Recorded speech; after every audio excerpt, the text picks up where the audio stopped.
Whenever I'm in the company of others, I will regard myself as the lowest among all, and from the depths of my heart cherish others as supreme.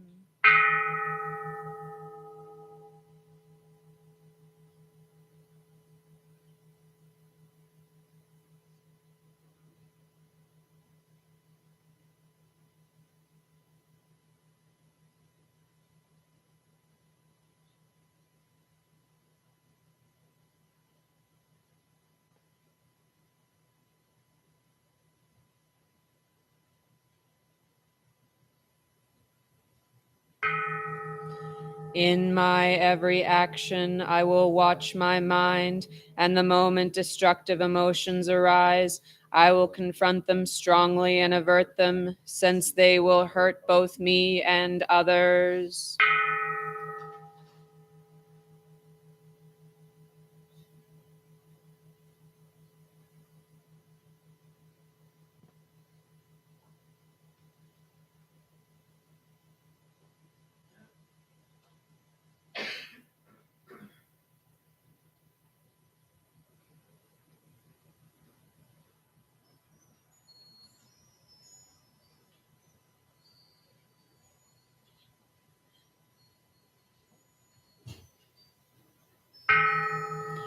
Whenever I see ill-natured beings or those overwhelmed by heavy misdeeds or suffering, I will cherish them as something rare, as though I'd found a priceless treasure.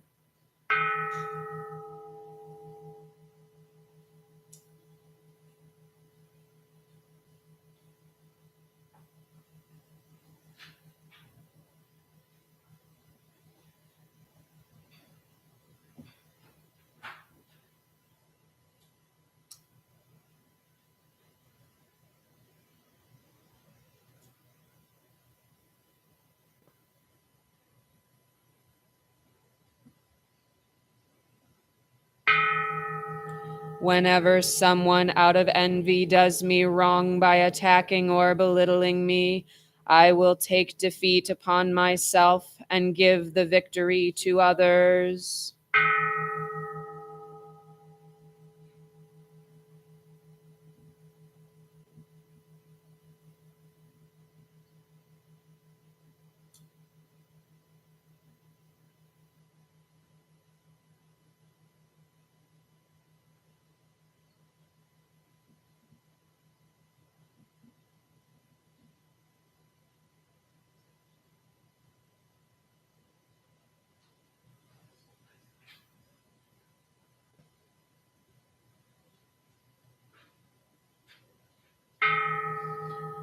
Even when someone I have helped or in whom I have placed great hopes mistreats me very unjustly, I will view that person as a true spiritual teacher.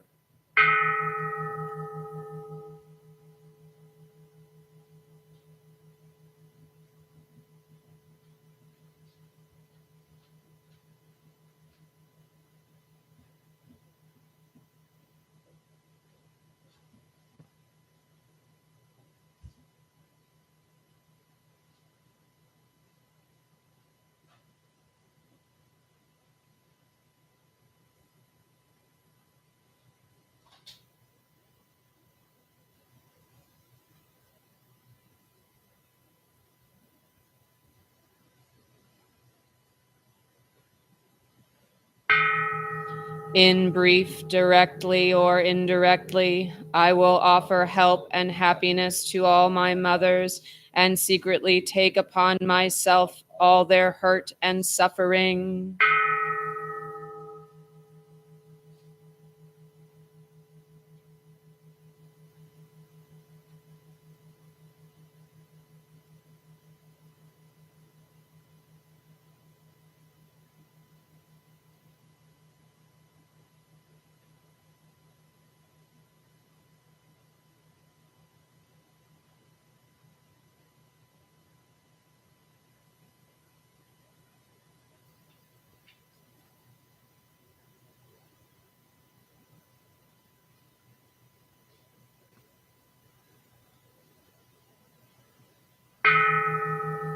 I will learn to keep all these practices untainted by thoughts of the 8 worldly concerns.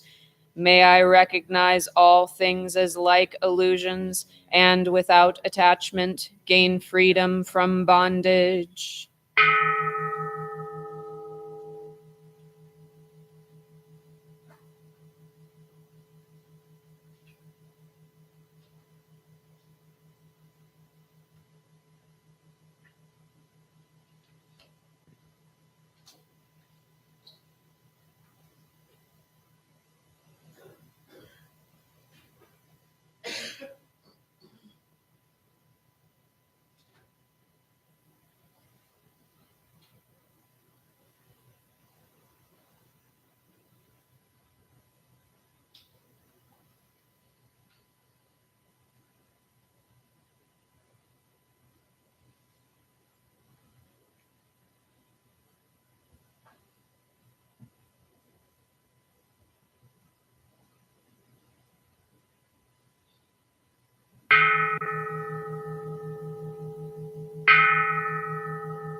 At this time, I'd like to invite up our incense lighters.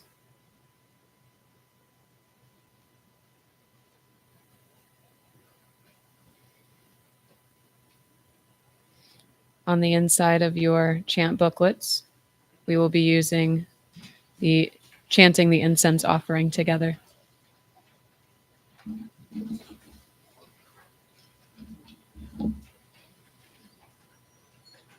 And together we say, in gratitude, we offer this incense throughout space and time to all Buddhas and Bodhisattvas.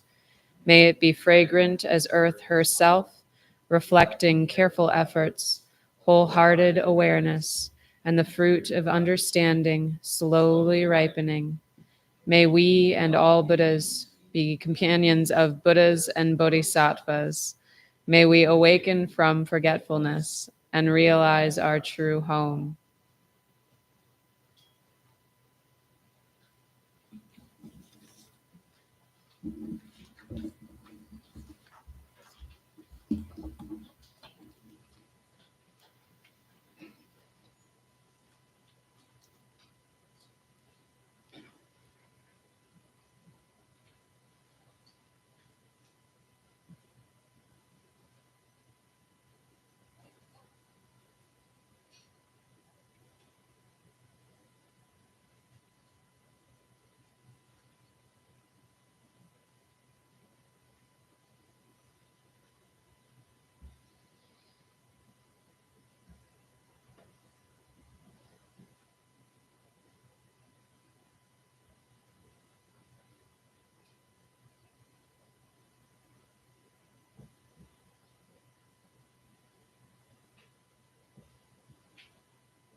Good morning, everyone.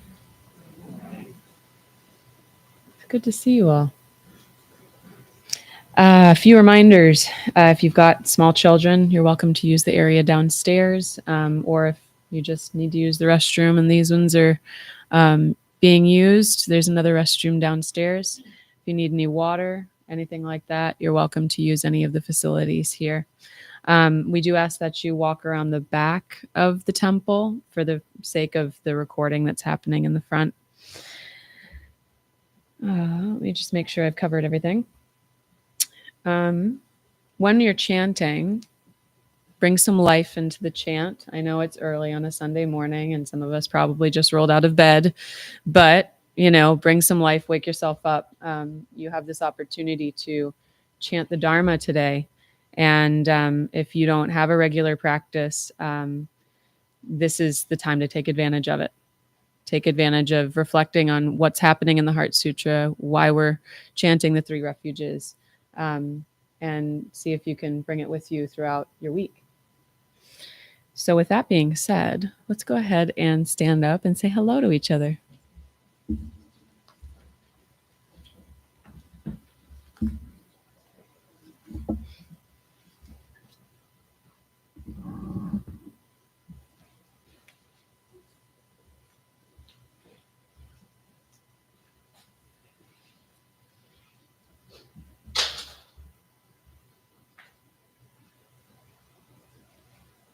And pick up your chant books on page 7. We are going to recite the 3 refuges.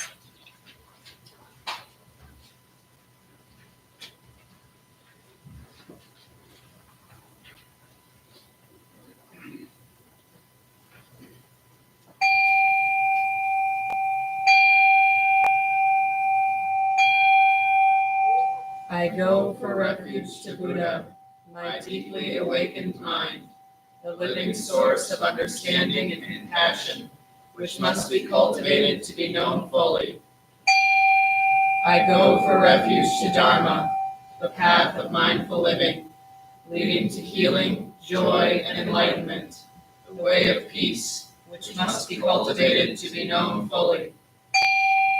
I go for refuge to the Sangha, the loving and supportive community of practice, realizing harmony, awareness, and liberation, which must be cultivated to be known fully. I am aware that the 3 jewels are within my heart.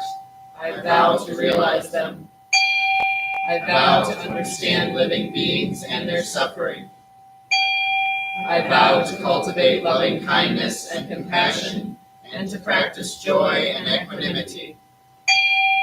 I vow to live simply and sanely, content with few possessions, and to keep my body healthy. I vow to let go of all worry and anxiety in order to be light and free. I am aware that I owe so much to my parents, teachers, friends, and all beings. I vow to be worthy of their trust, to practice wholeheartedly, so that understanding and compassion will flower, and I can help living beings be free from their suffering. May the Buddha, the Dharma, and the Sangha support my efforts. May the Buddha, the Dharma, and the Sangha support my efforts. May the Buddha, the Dharma, and the Sangha support my efforts.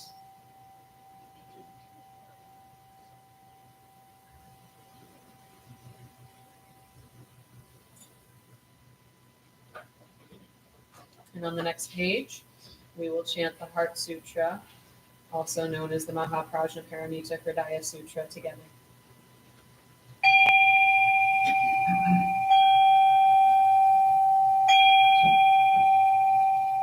The Mahaprajna Paramita Hridaya Sutra. The Bodhisattva of great compassion from the deep practice of Prajna Paramita perceived the emptiness of all five skandhas and delivered all beings from their suffering. O Shariputra, form is no other than emptiness, emptiness no other than form. Form is emptiness, emptiness form. The same is true of feeling, thought, impulse, and consciousness. O Shariputra, all dharmas are empty. They are not born nor annihilated. They are not defiled nor immaculate. They do not increase nor decrease. So in emptiness, no form, no feeling, no thought, no impulse, no consciousness. No eye, ear, nose, tongue, body, mind. No form, sound, smell, taste, touch, or objects of mind. No realm of sight. No realm of consciousness. No ignorance, nor extinction of ignorance. No old age and death, nor extinction of them. No suffering, no cause of suffering. No cease from suffering, no path to lead out of suffering, no knowledge, no attainment, no realization, for there is nothing to attain.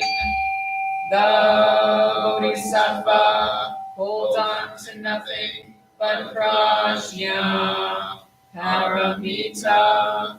Therefore the mind is clear of any delusive hindrance. Without hindrance there is no fear. Away from all perverted views, one reaches final nirvana. All Buddhas of past, present, and future, through faith in Prajna Paramita, attain to the highest perfect enlightenment. Know then the Prajna Paramita is the great Dharani, the radiant, fearless mantram, the utmost supreme mantram, which is capable of allaying all pain. This is true beyond all doubt. Proclaim now the highest wisdom, the Prajna Paramita. Gate, gate, para, gate, Parasamgate Bodhisvaha. Gate, gate, paragate, Parasamgate Bodhisvaha. Gate, gate, paragate, Parasamgate Bodhisvaha. The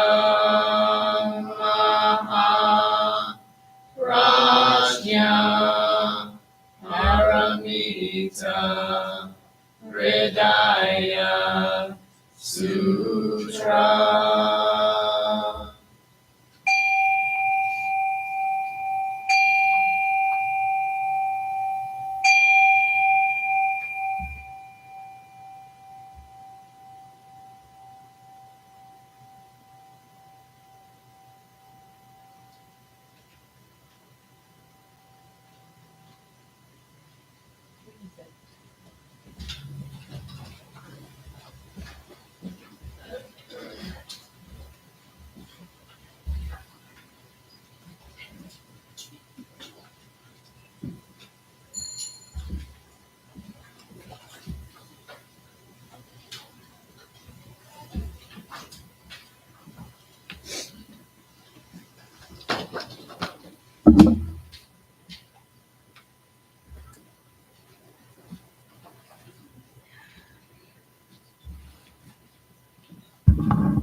Good morning, everyone, again. So this morning, I was not on the schedule to give the talk. So surprise. Whatever you read on Facebook is not true.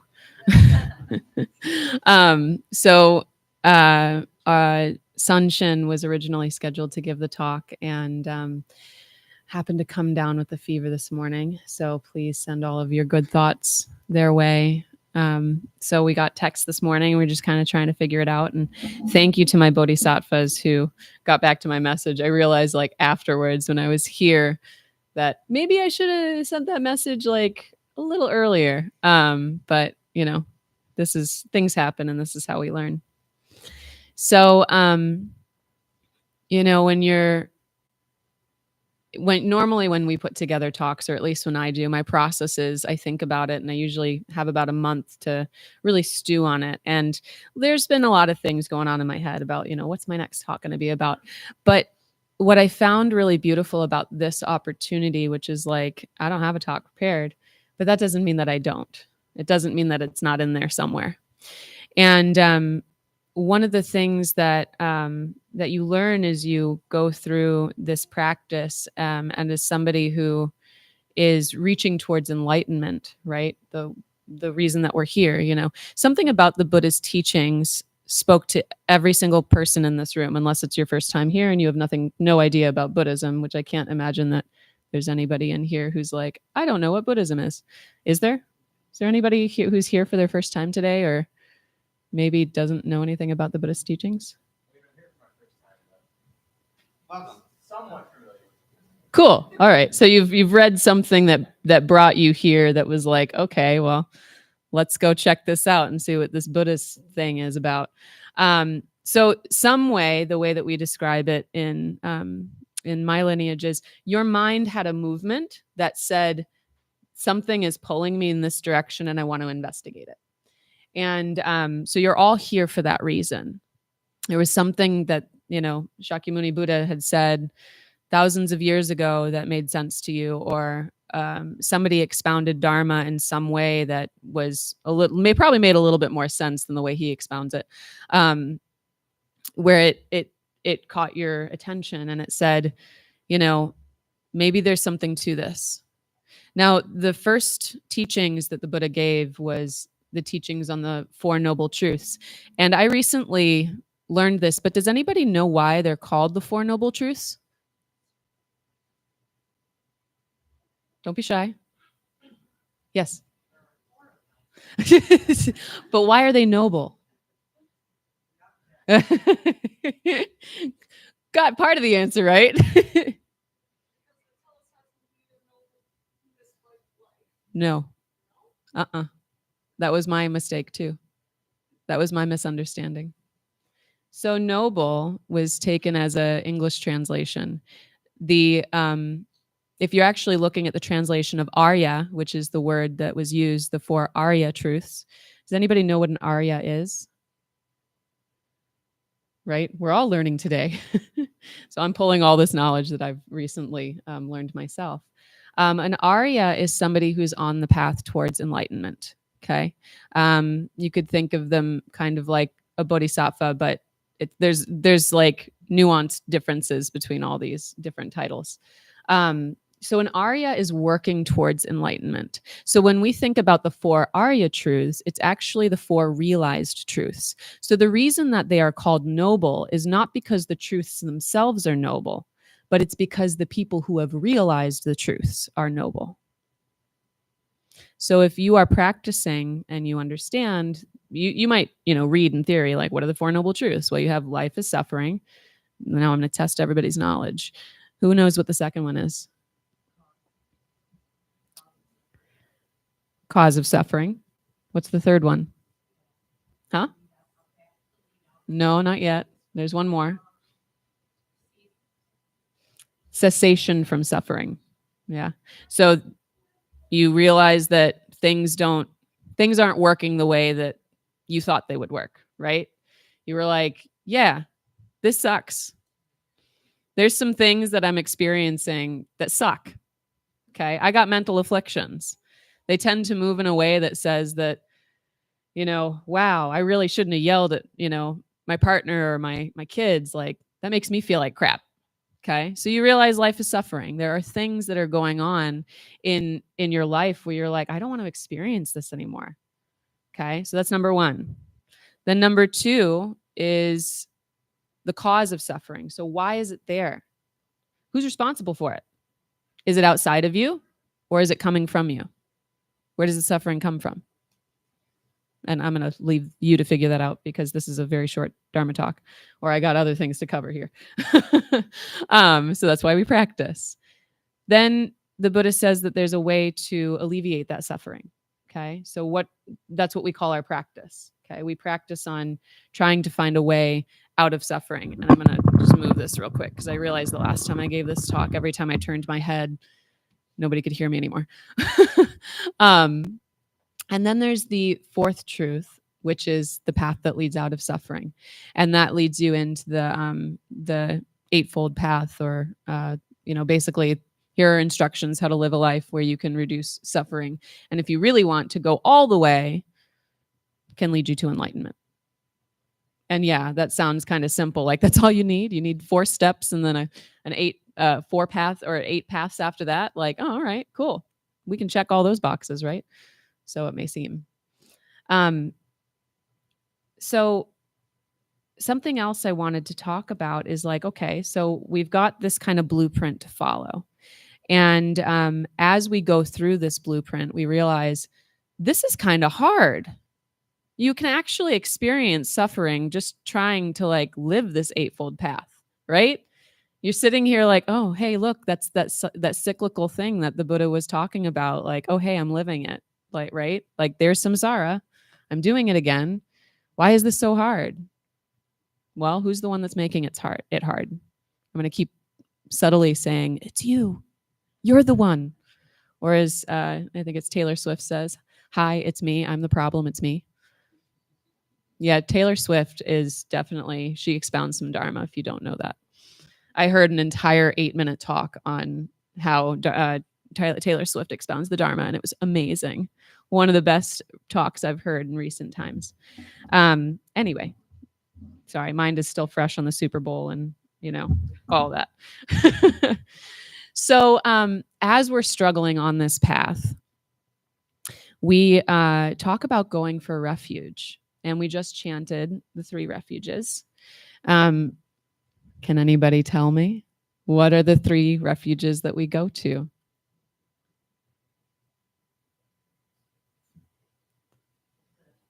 This one, right? The group of people. So the Buddha, the Dharma, and the Sangha. Thank you, Ellen. You are full of the answers today. She's been studying. So what does taking refuge mean? What does it mean? I got all my notes today, so I can say it in Tibetan too. Anybody want to give a guess?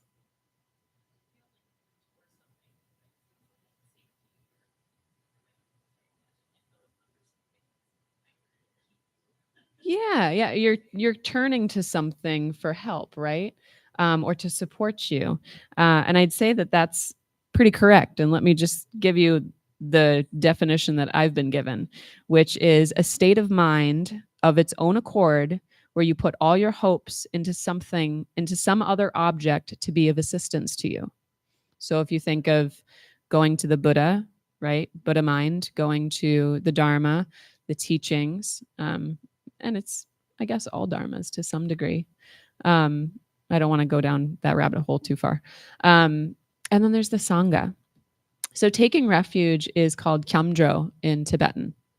And there's also you can take refuge in the present moment, right? So if you are experiencing some kind of, like, maybe you had a movement of mind where you did yell at a partner, right? And immediately you're like, oh, crap. I didn't follow the eightfold path. I just did the thing I told myself I wouldn't do, right? And this happens all the time. You could even think of it like Like when I'm rushing through the house, and like this morning, for example, I was like, oh, I got to pack the bag and I got to get the clothes and I got to do all the things. And I told myself I'd grab myself like my mala beads to bring with me and my robe. And my brain was like, nope, not going to happen. And it's like, oh, well, that's because I wasn't doing the thing that I've been practicing, which is slowing down and living in the present moment. I was living here already. I was already at temple. My brain was like, I got to give this talk. I got to take care of people's minds. I've got to somehow give some kind of value that the Buddha would have given to you. I have to take care of your mental movement. So when you leave here, you think about how you're acting in the world, how you're behaving in the world. So in my incorrect mental movements of living in the future, I forgot my robe and I forgot my beads. I borrowed these from downstairs. So maybe these will be holy beads for whoever gets them next. Just expounding Dharma at you. So I myself was already like checking in, like, oh, hey, I didn't do the thing I said I'd do. So taking refuge, where did I take refuge in those moments? I took refuge in my notes from all my classes. I took refuge in my Sangha, in thinking of everybody else. The wish for developing enlightenment, or the wish for bringing everybody else to enlightenment, is called bodhicitta. And in Tibetan, it's Samke Namdro. Hang on. I can say this when I'm not in front of a crowd of people, and I can repeat it to myself a million times, but not right now. Semke Pani Shendun Chir Yangdak Dokpeg Jangtribde. There we go. It was halfway there. So when we are developing bodhicitta, we are doing it because we want to see everybody else get to the shore of enlightenment. Now, that doesn't mean that you necessarily have to put off your own enlightenment. Like, get enlightened, please, because when you're enlightened, then you can help everybody else get enlightened. But we find refuge in these things like wishes for the benefit of all beings. Okay, we can find refuge in washing the dishes. We can find refuges in cleaning a floor. And I've got a story about that in a second. But I also want to talk about future refuge. So that was kind of talking about, like, I did the thing I wasn't supposed to do. And now I'm realizing, like, how do I work on undoing that, or the next time taking refuge in something in the present moment, right? Because that's what we try to do. When you, for example, let's say, for those of you who have had problems with some kind of substance, alcohol, weed, whatever it is, and your mind, you're in a place where you've found you're like, I'm done with this. I realize the first truth, which is life is suffering. Okay. This isn't working. This thing that I keep going back to is just creating more pain for me. Okay. So you've realized, okay, that's a first truth in that circumstance, right? Because when we think about it in our entire life experience, that can be a very large scope. But just for this experience, then you say, all right, so I am resolving to not do that anymore. And I'm going to go for refuge to whatever it is for you. And we're going to use Buddhism in this case, right? The 3 refuges. I'm going to go to my Sangha. Okay. So one night your friends ask you to go out and you're like, oh, but I'd really like to go see my friends. But I know that where we're going, there's going to be an opportunity for me to partake in whatever it is that I'm renouncing from, right? And so you're sitting there, grappling with these 2 ideas of, what do I want to do? And so that's a great opportunity to go to refuge to a Sangha. Okay. You can call up a friend that who is also a practitioner, and you can say, like, hey, I'm having a hard time right now, and they can help talk you through it, or you can go to the Dharma. You can pick up a book that you have that is expounding the Buddha's wisdom, and you can go there for refuge. You can write in your journal for refuge. You can call a friend for refuge who's not a Buddhist. In AA, you've got sponsors. Like, that's your refuge. So if you think about all the other forms of suffering that you're experiencing, where is your refuge there? Have you applied refuge to those things? So I'll use the example. that I experienced this week. So I'm a dance teacher, as many of you know, and we have a 50-foot by 28-foot dance floor. And I mop it usually once a week. And I mopped it last week on Friday. And so this week I come in on Monday, and there had been some electrical work that had been done in the studio.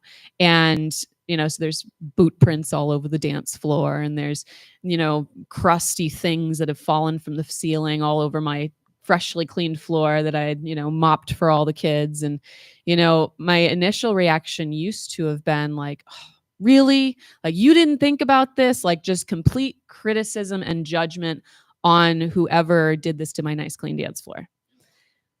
But this time, because I'd been practicing on my own and working with my Sangha and other classmates and studying, I saw this dirt not as a hindrance, but I saw it as an opportunity to practice.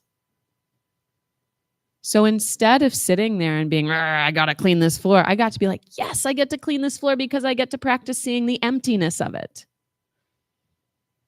What is it? What is the result of dirty floor? Is it that I have to be angry, or is it that I can see wisdom in it? I get to pick. I'm the one who moves my mind. Nobody else does. It'd be kind of great if somebody else could from time to time. But that's why we go to Refuge to the Buddha. That's why we go to Refuge to the Dharma. That's why we go to Refuge to our Sangha. I hope that's all making sense.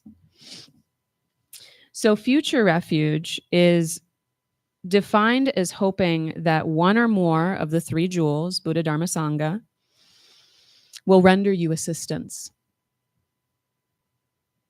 You can hope, but you can also know, like, I know that if I pick up the Dharma today and I read a passage that's gonna, and it could be a random one. Sometimes there are days I'll just pick up one of the books and I'll read through it and I'm like, I needed to hear that today. And yeah, some of them are really weird. So there are some passages I've read and I'm like, I don't know why I need to hear that today, but I guess this is what the Dharma is trying to help me move my mind towards, whatever that may be. There was one about, there's one vow, a bodhisattva vow in the Tibetan tradition, where you have to consider, did you contribute in any way to helping a monk or a nun or someone who is, not a lay person? Did you help them fall away from the Dharma? And you have to really think about it. Like, did I? When did I do that in my life? When did I do that where I may have said to somebody that I didn't know was a Buddha, or a future version of somebody who is going to be a Buddha, where I discouraged them from the Dharma? I mean, like, yeah, mind bending, right? We're like time traveling a little bit here when we practice. So there's a lot of things to consider that's outside of the past and it's outside of the present, but what is also being considered in the future. So when we go for refuge, we're thinking about the full scope. You're going to refuge for the 5-year-old version of you. You're going to refuge for the 105-year-old version of you. So going for refuge isn't just for now, and it's not just for a couple months from now. It's for every moment of this life that you are experiencing. Does that make sense? Okay. Sometimes I feel like it's like, it's a little, talking about the Dharma sometimes can feel like talking about Star Wars lore. And the only reason I reference that is because my husband's really big into Star Wars. And there are things he says, I'm like, I don't know what you're talking about. I don't get it, but maybe I will someday. And maybe that's just Yoda trying to tell me something. I'm not really sure. So, so we go for refuge, and this doesn't have to be a Buddhist thing. Maybe you go for refuge when you go for refuge in the dishes when you just need a moment to like step away from your family. Maybe you go for refuge taking a drive in the car when a stressful moment hits. Maybe you go for refuge to Netflix and you binge and sit in your bed for a couple of hours because that's what you need. Whatever it is, it's not intended to make you feel guilty or wrong. It's just saying, I need support in helping to bring my mind back to a place where I can keep working towards enlightenment for the benefit of all beings. So, as much as I'd love to talk about bodhicitta and the wish for enlightenment, today is not the day because we could be sitting here all day talking Dharma. And it's time for us to get into a meditation. So, with that, we're going to prepare for meditation. And I'll give you a few prompts to think about as we. I'll give it to you at the beginning, and then you can let your mind move in various ways. And just as a reminder, before we get into the seated portion of the meditation, if you are sitting on a cushion, just make sure that you really are bolstering up that seat underneath you so that your hips are high enough. I use two because our cushions are getting a little flat. And my hips and knees will fall asleep if I'm not high enough. The other thing to consider is you can have one foot in front of the other to help keep the knees balanced. You can put one leg up on top of the other into half lotus. And if there's any yogis in here who can do full lotus, like I hope to be like you someday. Huh? Can Parker do it? Oh, really? Oh, yeah, of course. Like I remember being that young and being able to do it too. No, I've met some yogis that their like feet are like way up here. Like someday. If you're in a chair, I do recommend that you uncross your legs and put your feet flat on the floor. Heels preferably underneath your knees, so that way those knees can stay balanced right over the heels. Spine should be pulled up straight and the bowl of your pelvis tipped slightly forward. So you want to be sitting on your sits bones. And that helps take pressure off your lower back. Pull in your belly button just slightly to support the lower back. Shoulders should be level with the floor. Chin should be level with the floor. Eyes can be cast down, looking just off the tip of your nose, trying not to focus too much, or you can shut them all together. Tongue should rest at the back of the teeth, right where the roof of the mouth and the teeth meet. Eyes should be relaxed. And if you haven't yet already, go ahead and close your eyes.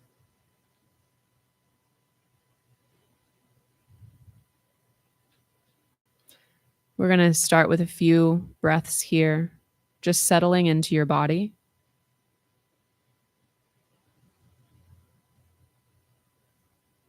On every inhale, allow the mind to become more bright. And on every exhale, relax into the body.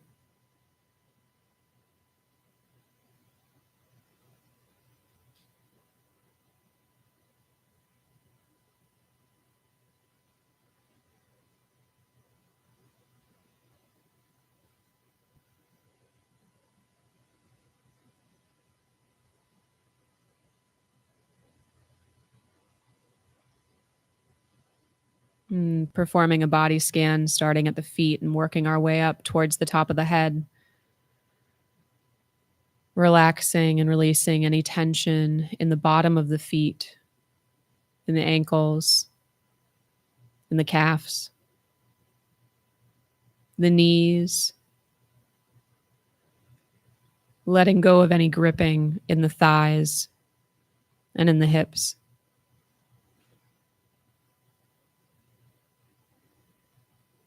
Softening the lower back, but still remaining with a tall spine.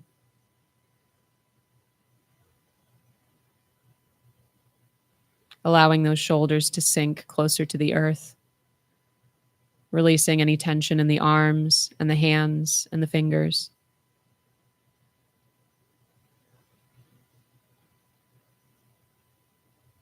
Soften any clenching in the jaws. Relax the cheeks and the area around the eyes.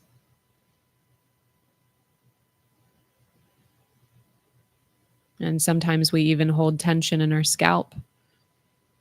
See if you can relax there as well.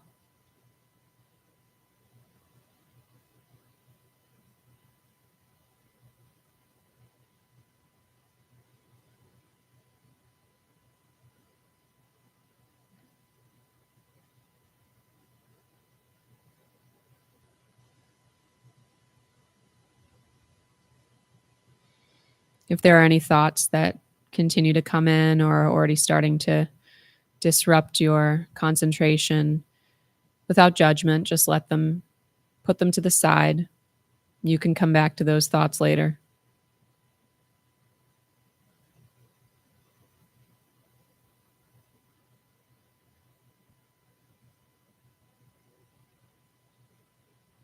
Continue to bring your attention back to the breath.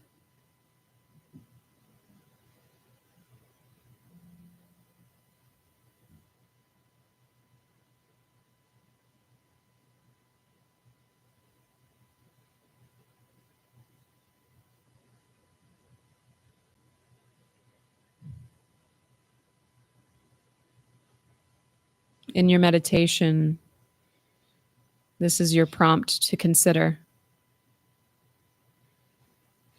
How do you know if you've met a Buddha? What happens if you see them as a Buddha, but they aren't really a Buddha? Who are they a Buddha for? How do you know you are perceiving a Buddha? Identify your perceptions. Why is it that one day you might consider someone a Buddha, but the next day you don't? Where is it in your mind? What are the movements that your mind makes to consider or reconsider if the person that you're meeting is a Buddha?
If you notice your mind wandering, continue to come back to the prompt. How do you know if you've met a Buddha?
The Buddha reminded us that we all have this innate Buddha nature within us. Every single living being has the potential to become a realized, enlightened being.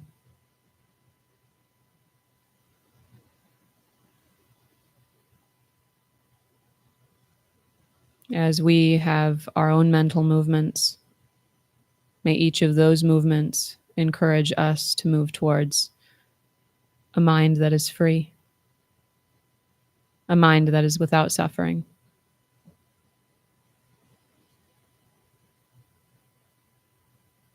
And just by coming to temple today and letting your mind investigate what all of this means, you are serving every other living being on this planet, this universe, this multiverse, however far it goes. And taking that goodness, dedicate it to a stranger that you'll meet today. Maybe somebody in passing, or maybe somebody in this very room. Dedicate your movements of mind today to them.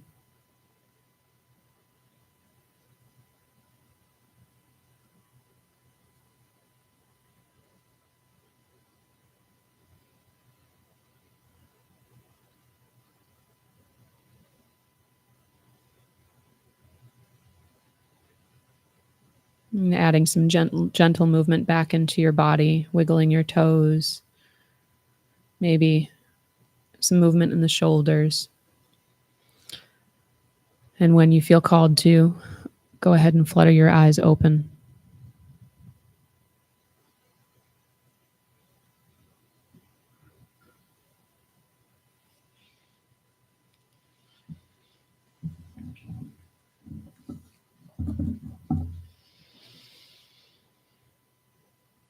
Welcome back to Samsara, guys.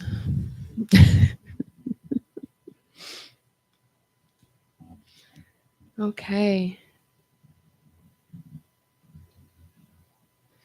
If you have any questions about today's talk or would like to discuss it further, I'll be around afterwards. We do have a council meeting this afternoon. I don't know what time of day it is anymore. So around 11:30, the Dharma Council does have to gather and have a conversation.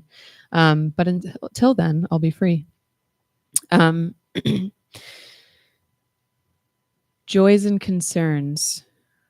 We'd like to open up the floor. This is a time for you to bring anything you'd like to celebrate and rejoice in to your sangha to celebrate, or any concerns, anything you'd like to just share that may be weighing you that we can help you with. Hold space for you.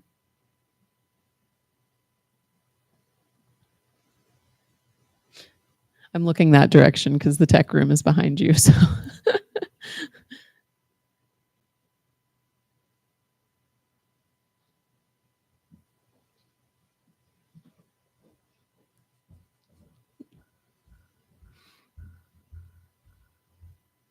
Thank you, Will.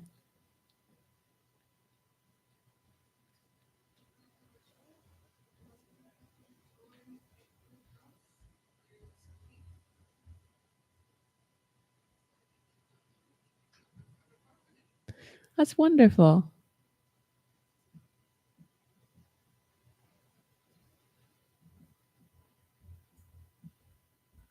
I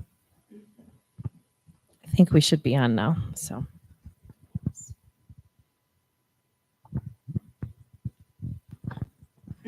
good morning, Sangha. A dear friend of mine recently is experiencing the loss of a parent, and my friend, her name is Bella, and that parent was her person, her refuge. And I just asked the Sangha to keep her in your heart. Thank you.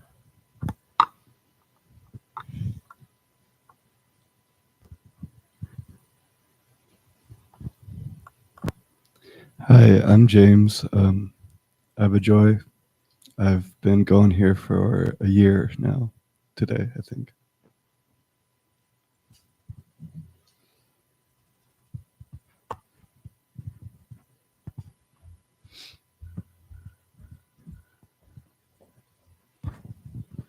Hi, my name is Zoe, and I recently lost my father. He died very suddenly at the age of 75 from a massive heart attack while he was trying to chop wood to keep our house warm in the winter. My dad was not a very kind person. He struggled very, very deeply, and he had very little empathy. So I thought that this would be an relatively easy loss for me to weather, and I'm finding that I am just swallowed by grief. So please keep me in your thoughts, and my mother too, because she's dealing with the same thing. She thought that it would be easy, and she feels like she has never been in this much pain in her life.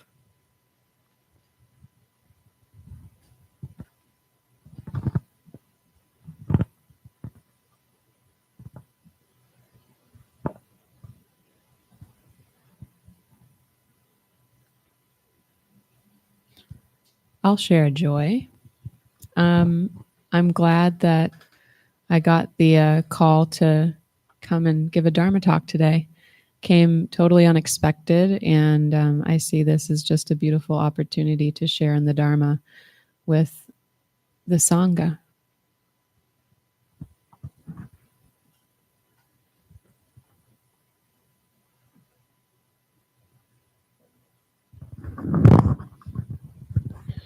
Hello. I also have a joy. Last night, me and my girlfriend went out to dinner, and we didn't have a spot. And this couple just invited us into their table, and it was at first it was a little awkward, but it was very wonderful to just meet new people and to just have dinner. And we talked, and they have like a wedding venue that they do, and it was really a wonderful experience to just talk to strangers and to get to know them, and not to have that like barrier that we always try to put up. So it was good to meet new people and enjoy dinner.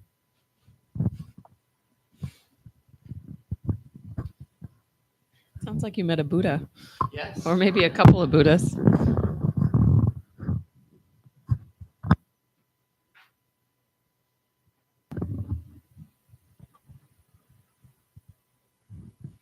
All right, with that, we're going to hold space for all of these joys and concerns.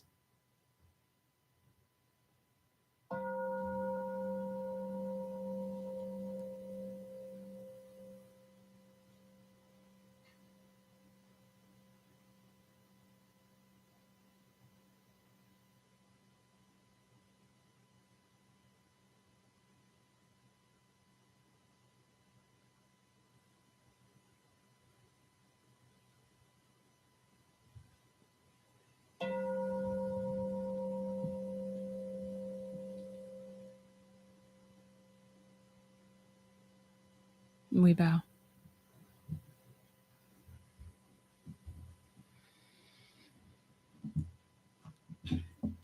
Temple announcements.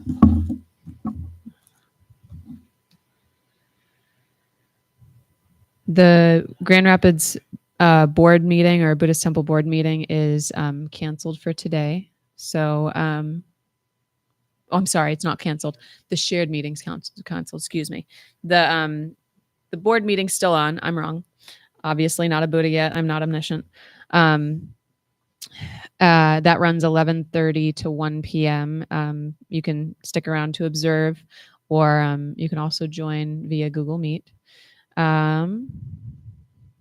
have a couple things on this list that we've already done because it's for February. This Saturday, February 24th, we have an intermediate meditation class from 9 to noon. It's at the temple. Registration ends on Friday, February 23rd. So if you'd like to come and learn a little bit more, deepen your practice, suggest signing up and coming to that. Wednesdays, we have our online meditation group from 7 to 7:45. It's on Zoom. Contact Kunga for more information. Thursday, Dharma discussion group It's on the morning, 9:30 to 11. It meets at the temple. Email Reverend Igye Su, Ryan Duffield for more information. And then we have Buddhist-based recovery meetings, Mondays at 6:30 meditation, 7 p.m. meeting, and that's at the temple. Wednesdays, 6:30 p.m. at the Alano Club. Fridays, 10:05 a.m. meditation, 10:30 a.m.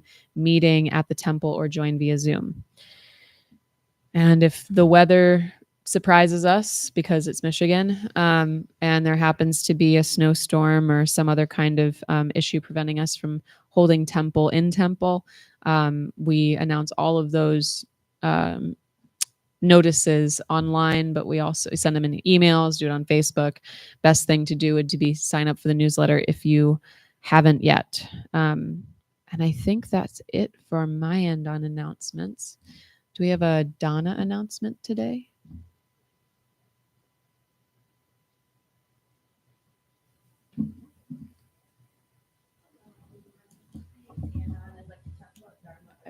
Check to make sure it's on. There we go. Better. Yes.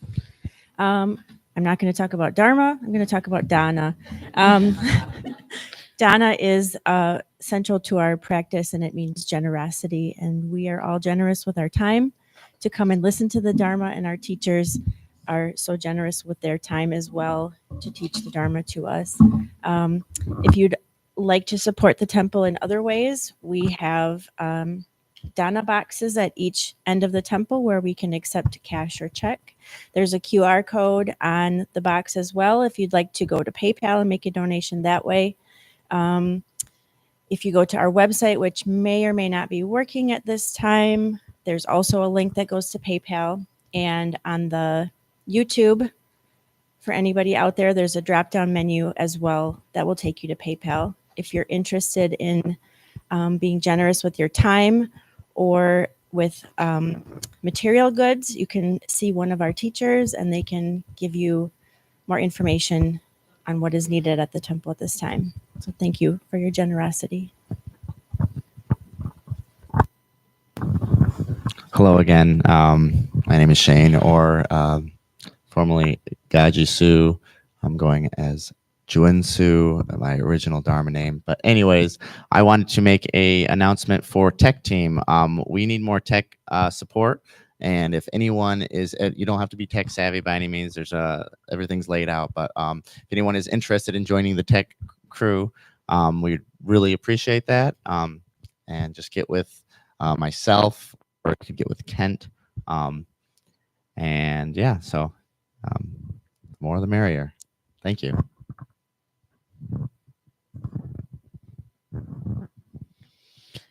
Let's go ahead and stand up and recite our closing gathas.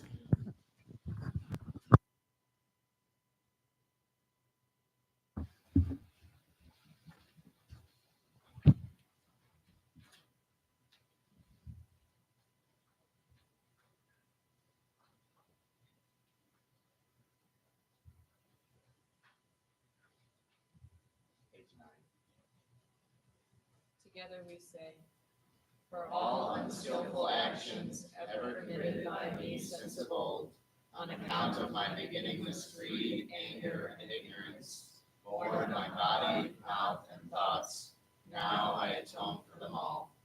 Vast is the road of compassion, a formless field of benefaction.